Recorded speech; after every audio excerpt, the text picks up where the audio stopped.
Most known for its immune boosting properties. Clusters of the prettiest, tiniest little white flowers. And by this I mean fermented pickles.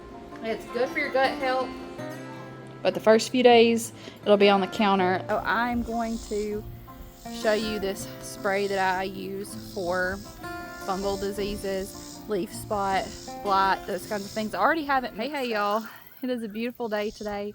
I've got some things that I'm going to get done, and when I was thinking about the things that I'm planning to do today, several of them were things that you have asked about, or I've said, hey, would you like to see this? And many of you said yes. So that's some of the things I'm doing today. The first thing we're going to do is harvest some elderberries.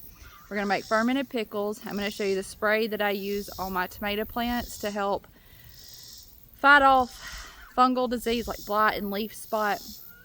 We're going to do that later this afternoon because you want to do that when the sun's not up high in the sky. The first thing I want to do is harvest some of this elderberry to get it in the freezer.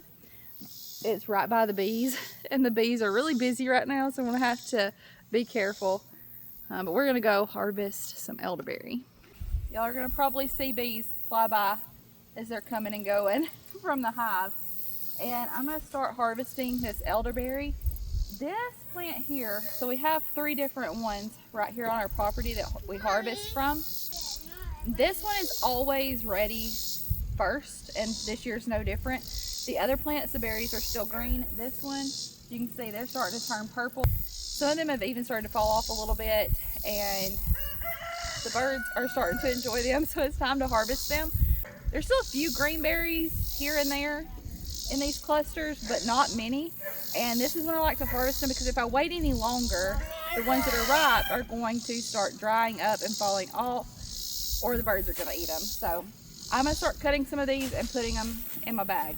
Would be my bag would be I cut off a Gary and turn and the bee on a Gary. No, the bees are not scary, but they're busy right now, so just be careful because they're flying back and forth. But mother coming back. Okay, my happy careful because the bee. Now, Hey mom. yes, darling. That bee has 18 days. The bees, the beehive. No,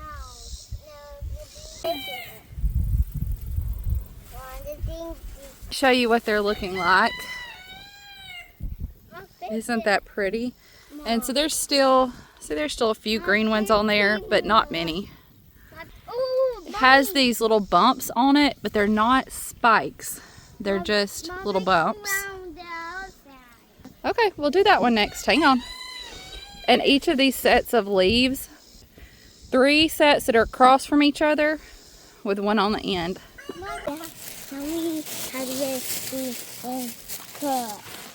Yeah, that's right. They have to be cooked. Fletcher was just saying these have to be cooked. So you don't want to eat them. That's right. You don't want to eat them raw. They could make your belly hurt, right? But once you cook them, they're okay. Eat them. No, we not eat them. We did hold down. Hold down. You want to put one in the bag? My happy table has the massive thing in the point bag. Yeah. Elderberry is probably most known for its immune boosting properties to help fight off seasonal allergies, to help keep you from getting sick, to help you get over sickness. You could take it as a preventative, like a spoonful once a day, or if you're sick, do that a few times a day. And it's just really good, among other things, for boosting your immune system. And I have been making things with elderberry for years. Years and years and years. I used to buy dried elderberries online and make single batches of elderberry syrup at a time, keep it in the refrigerator. And then probably 5 years ago I started harvesting my own and learned a recipe where I could can it and have it shelf stable so I could keep it in my pantry and make a year's worth at a time. We also sell it in our Etsy store.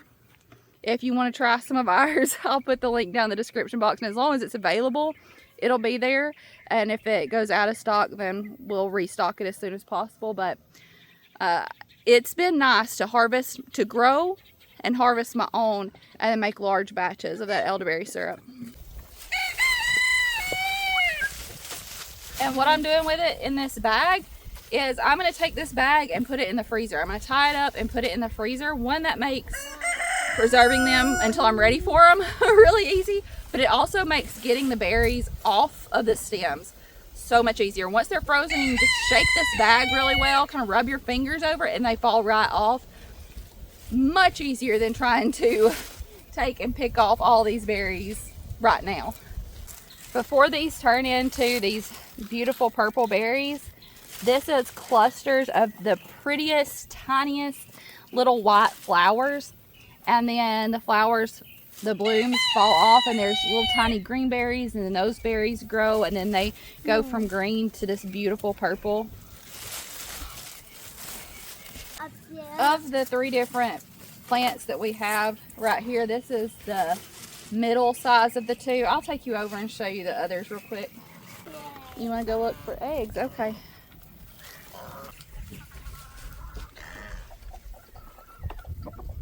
Say move, please. Move, please. Oh, look, pretty eggs. Move, please. Here, let's go show them to our friends real quick. Mom, wait, can I hold down? You can hold one, sure. I'll hold down. Uh-oh, that one got cracked. But this one didn't. No, that one didn't get cracked. This one right here did. Oh, this one. Oh no! We have to open the different crack. Okay, show them. He said we got to show our friends that this one's cracked. Want to show them? For different crack. Let me see if there's any in here. Oh. And I didn't bring an egg basket out, so shirt basket it is. Some of these are starting to turn purple. Look at the difference. One, look at the size of that cluster. Can I put my hand next to it? It is huge, but these are all still green. There are some that I'm seeing that are starting to turn purple. There's a bug friend. They're starting to change. This plant is, I don't even know, y'all. It's hard to get the whole plant in the frame, but I'm 5'9"-ish, and you can see how much taller it is than me. This one is huge. And then this one right here is, it's probably right at 6 feet tall. The Japanese beetles got a hold of some of these leaves. We put up traps and caught a ton of them. The Japanese beetles do like to get on these. We'll admire this beautiful sunflower while we're out here too.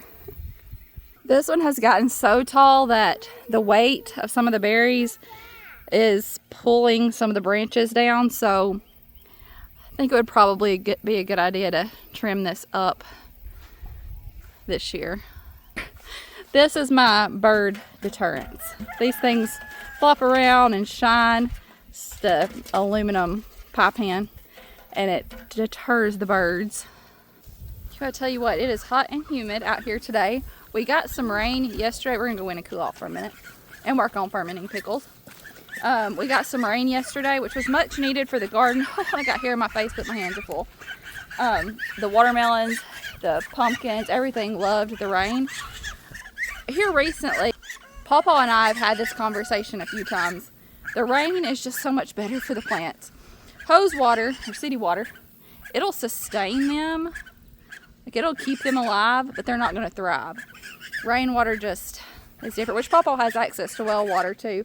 We catch some rainwater here, but long-term goals, adding to the list, right, is being able to collect larger amounts of rainwater for the plants and the animals. Hummingbirds have been loving this hummingbird feeding station that Justin built. There were probably, I see some right now. Oh, there's one at it. 2. They've just loved it. He did such a good job on that. We refilled them yesterday, and they just love it. And the ones with the yellow flowers seem to be their favorites. This is some garlic. I've had it pure curing and I've already used some off of it. I'm gonna grab another clove for this. And by this, I mean fermented pickles. That's what we're gonna go in and work on. I love fermented pickles for a couple of reasons. One, it's good for your gut health. We do a lot of fermented things, from fermenting chicken feed for our animals to the things we do for ourselves, like sauerkraut, sourdough, yogurt, fermented vegetables. It's good for your gut health, good bacteria that you can introduce. And I also like these because I don't have to have a whole bunch of cucumbers to fill up my canner with pickles. Now I'm sitting here looking at a counter full of I had a canner full of dill pickles over there, a canner full of bread and butter pickles, and a canner full of pickle relish that I need to get to the pantry. So I can pickles, but when I just have a few cucumbers, this is a good way to preserve those, and just, you know, I can do just a jar at a time if I want. So this is a saltwater brine. I have 2 cups of water. For every 4 cups of water, you would do 2 tablespoons of salt. And y'all, I'm just telling you how I do it, okay? This is how I do it. For every 4 cups of water, it would be 2 tablespoons of salt. I have a quart jar here that I'm going to be filling up. I shouldn't need more than 2 cups of brine for this. So I have 2 cups of water. That means I need 1 tablespoon of salt. And that is, let me grab me a spoon. That is the sea salt that I'm using today. The last batch I did, I used some pink Himalayan salt. You just don't want to use iodized salt or salt with any anti-caking agents in it, because that could not allow the good bacteria to take over. It could kill off the good bacteria. I'm just stirring this around to help it dissolve. I don't heat my water. It's just room temperature water that came from my water filter. I would suggest using water that's not chlorinated, so tap water I wouldn't use. Now I use tap water for my chicken feed because it's easy to get it from the water hose, and it works out, but you could run the chance of the chlorine killing off good bacteria too. So I would recommend non-chlorinated water. This came from my water filter. I'm going to set this to the side for just a minute. Set my jar to the side as well. I'm doing a quart jar today. You could do this, I guess, in any size jar you wanted, from a gallon to a half pint, whatever you have. And I'm going to cut the ends off my cucumber. I'll go ahead and trim off both ends. The blossom end is the end that you're really concerned about trimming off, because there's an enzyme in that blossom that could make your cucumbers soggy. And I had these in the refrigerator for a day or two. Sometimes I'll take cucumbers. If I can't get to them right away, it's best to get to them right away. But if I can't, I'll put them in a grocery bag and tie it up and put it in the refrigerator for a couple of days.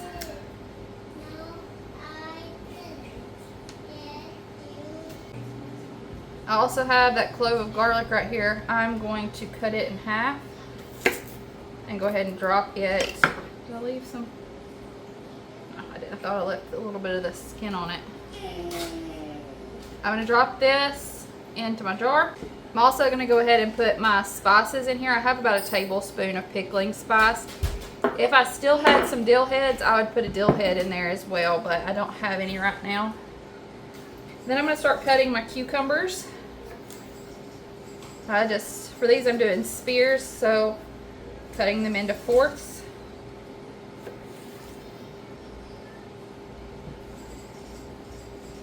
Some of these I may have to trim just a little bit to make them fit in my jar well. I'm just placing these in my jar. If they're a little large, I will trim them. I like using these wide mouth quart jars the best because they usually fit in there really well. You can get down in the jar easy. Can you see what I'm doing? Just kind of holding the jar on the side and putting these in here. That one's a little long. This is different than a refrigerator pickle. A refrigerator pickle has a vinegar brine that the cucumber absorbs, and then it's preserved through acidification. This is a saltwater brine, and these will be preserved through fermentation.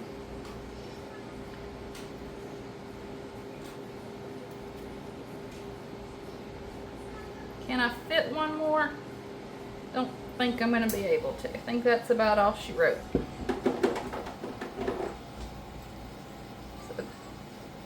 So these will get to be a snack.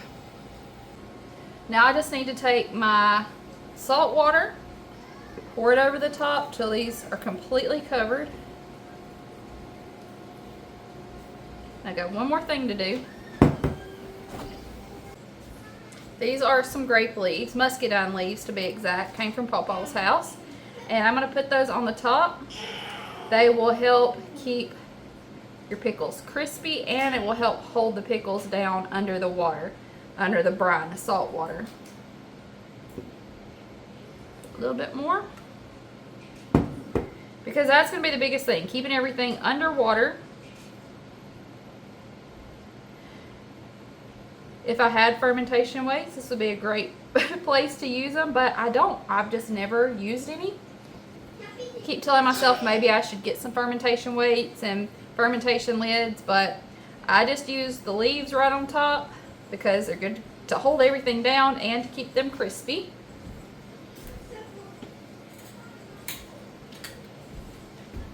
And then I put my lid on. I don't screw it really tight because this will build up some bubbles that need to release.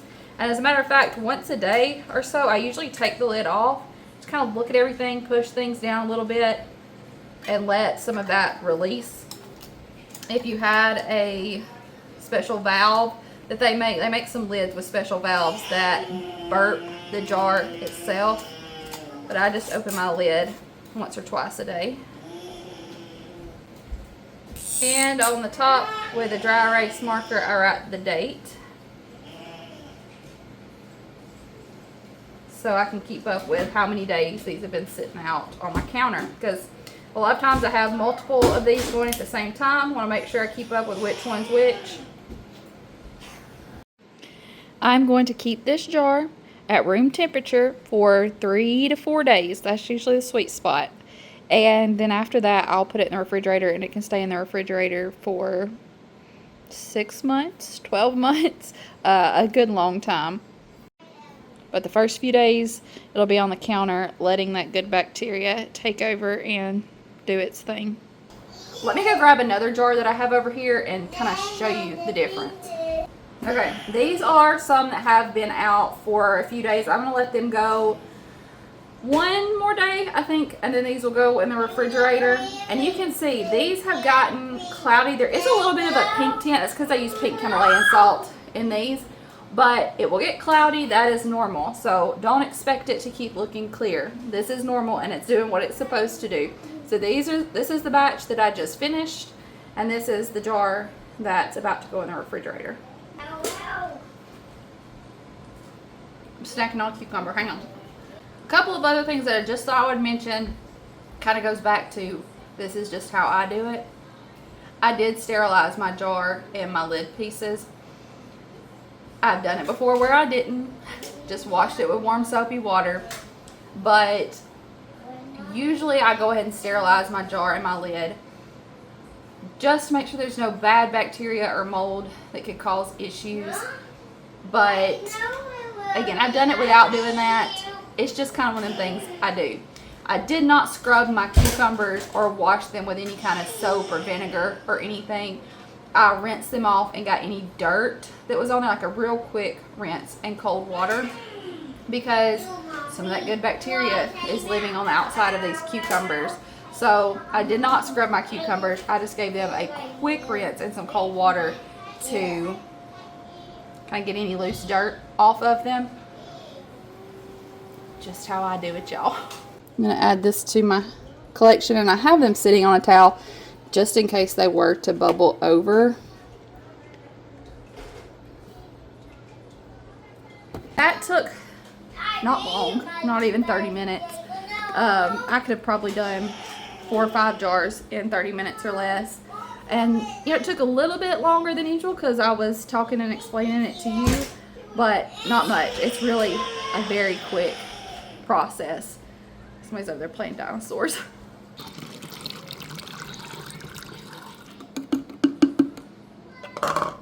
My tomato plants have made it into the afternoon shade, so I'm going to show you this spray that I use for fungal diseases, leaf spot, blight, those kinds of things. I already have it mixed up, and I usually mix up enough just for the one time that I'm spraying, and then the next time I make a new batch. Diluting the hydrogen peroxide in the water is going to dilute the stabilizers in the hydrogen peroxide, so it could weaken it and deteriorate it over time mixed in the water. So I just make up enough for the time that I'm spraying, and this is hydrogen peroxide, 3% hydrogen peroxide diluted into water. For dilution, I do 2 tablespoons per 4 cups, so 2 tablespoons per quart, 8 tablespoons per gallon. You can do the math for however much you need. If you had a big outbreak that you were trying to get under control, you could up that a little bit, up to, I wouldn't do more than 12 tablespoons per gallon. I find this dilution here works really well, but you want to make sure you spray it in the afternoon when the sun is going down and your plants are not going to be in the sun, because if the sun just gets on water, it can burn the plants, but if the sun gets on this, then it will. Hey, Mom. And you would mix this up and spray it every 7 to 14 days. If you have a big outbreak, you could do it every 3 days. I wouldn't do it every 3 days for an extended period of time, but 7 to 14 days. And I'll be honest with you, I have not done a very good job at keeping up with this year. I just haven't. That's just me being honest with you. So these are the things we're dealing with. Ultimately, it does this. Can also get on the fruit and eventually kill the whole plant. I'm also not going to touch anything that has disease on it and then touch healthy plant, because I don't want to spread it that way.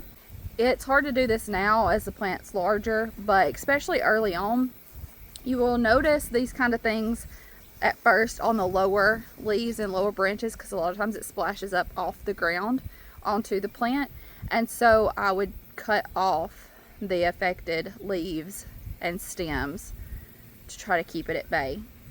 We're about at the point in the season now where it's just gonna be what it is. But I am still gonna go ahead and spray them a couple more times.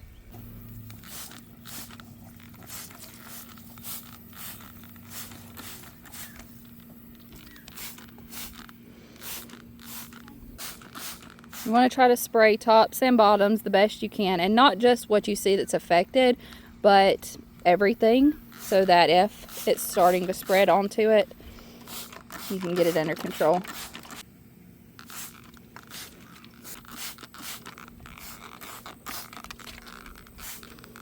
You can use this on other plants as well. Like I just sprayed these cucumbers. I know some people spray their blueberries with it. We're fairly new to growing our own blueberries, so I'm going to do a little more research on the dilution for blueberries and see if it's the same. But the same thing I just sprayed on my tomatoes, I also sprayed on my cucumbers. Okay, I think that was my list of things that I wanted to show you today. Hope you enjoyed spending a little time with me. I enjoyed spending time with you. I love you. I appreciate you, and I'll see you in the next one. Say it. Bye, y'all.